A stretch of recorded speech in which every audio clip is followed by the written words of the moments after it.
My video for May the 28th, 2020 is video number 3468. The title is More BS. What you resist persists. Round and round I've gone with this one, and it keeps coming up in various ways. To me, it is a lie, plain and simple. What we fail to resist persists. Of course, lies are embedded in our very culture. Living on a planet run by liars requires that truth be told. Once again, since my Social Security is now in my bank account, I will be able to make another contribution to the Love Orphanage in Uganda, where one report says they are requiring masks. I hope that's not true. I went to the apartment management office here yesterday and told them I would wear my bandana over my shoulder as a compromise, but I will not wear it as a mask. As much as I can, I will continue to take a stand against deep state insanity, and I will continue to pray for God to take responsibility for creation after eons of allowing crimes against humanity by fallen angels or whatever they really are.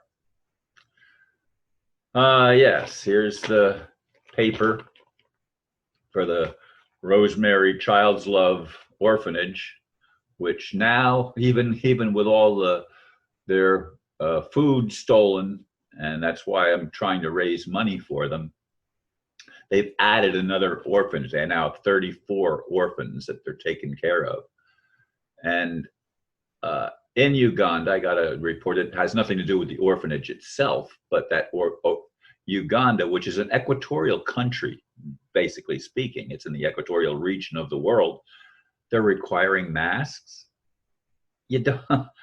I understand that viruses are rampant in the colder climates, but it never gets cold in the equatorial region. So the whole mask thing is a ridiculous thing. And here's my mask. There it is, see? And I wear it over my shoulder when I come in and out of the building. Interestingly, as I was coming into the building last night, a lady came down the elevator and was getting off the elevator with a gentleman and trying to hide her face because apparently she forgot her mask. It was so funny trying to keep the attendant at the desk from seeing that she didn't have a mask on. Folks, when are we going to wake up and stop the insanity? And as far as the resistance thing goes, I've said it so many times. If we get a disease and we don't resist the disease by taking remedies that are going to correct the problem is not only going to remain, the odds are it will get worse, not better. And in the political realm, which is what we have to deal with, the political realm includes all of the systems that exist on our planet, run by fallen angels, demons, greedy humans that have no compassion, no appetite for telling the truth. They live on lies. And the whole thing is a game to them. It's a game of control.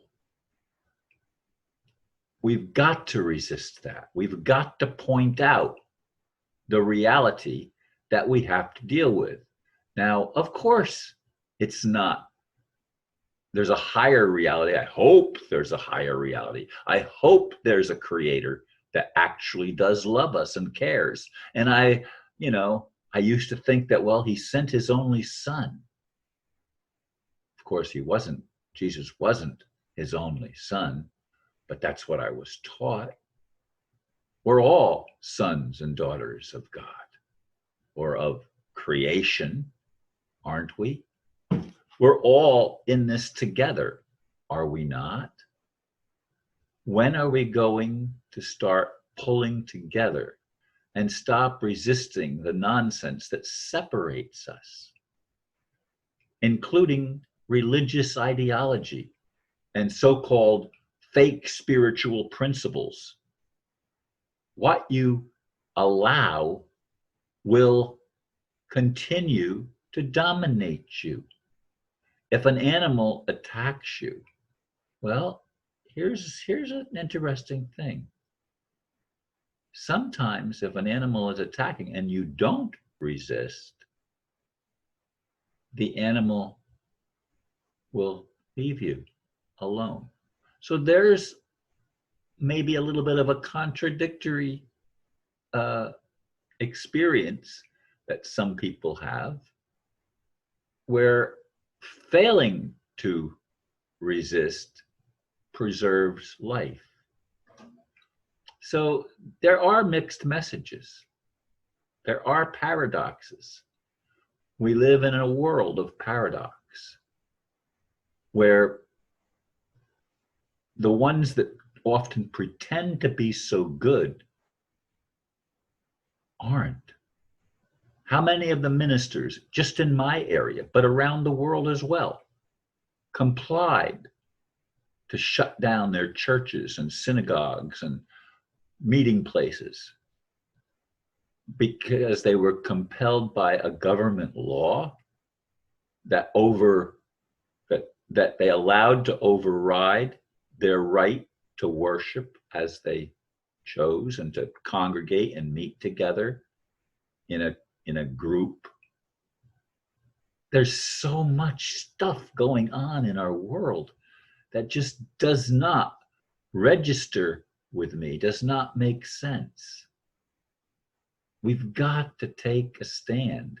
And there was somebody putting out a thing, and I probably will make another video about that, although things keep coming up, where there are legal remedies that you can, again, file and claim human sovereignty, and the right not to get vaccinated when they are trying to make this mandatory.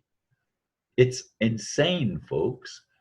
Can't you see the absolute diabolical craziness of what's going on this planet right now? Viruses cannot exist in warm climates.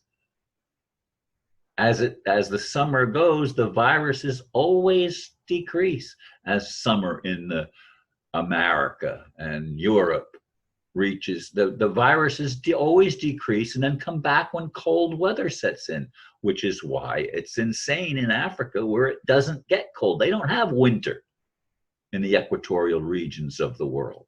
They don't have them. It stays warm all year long, and their day at the equator, if I understand correctly, at the equator, day and night remain equal. In other words, 12 hours of daylight, 12 hours of darkness. It's basically an equilibrium at the equator, which is another reason why I don't believe in the flat earth nonsense, but that's another topic. There's so many things that seem to be in place for the sole purpose of dividing us from each other and preventing us from coming together and to help, to do what we can. I mean, I sincerely pray that the RV, which now is supposed to be released yesterday, this is Wednesday, it was supposed to be released on Tuesday. I haven't seen any new report saying that it was released yesterday. But the RV, again, is the currency revaluation that makes many of us idealists well off enough to help others in a greater way and level some of the playing field that's been so poorly, where wealth has been so poorly distributed, making just a small group of people holding the 50% or more of the wealth and most of the people in poverty. We've got to stop the insanity. We've got to start resisting. Thanks for listening, and namaste.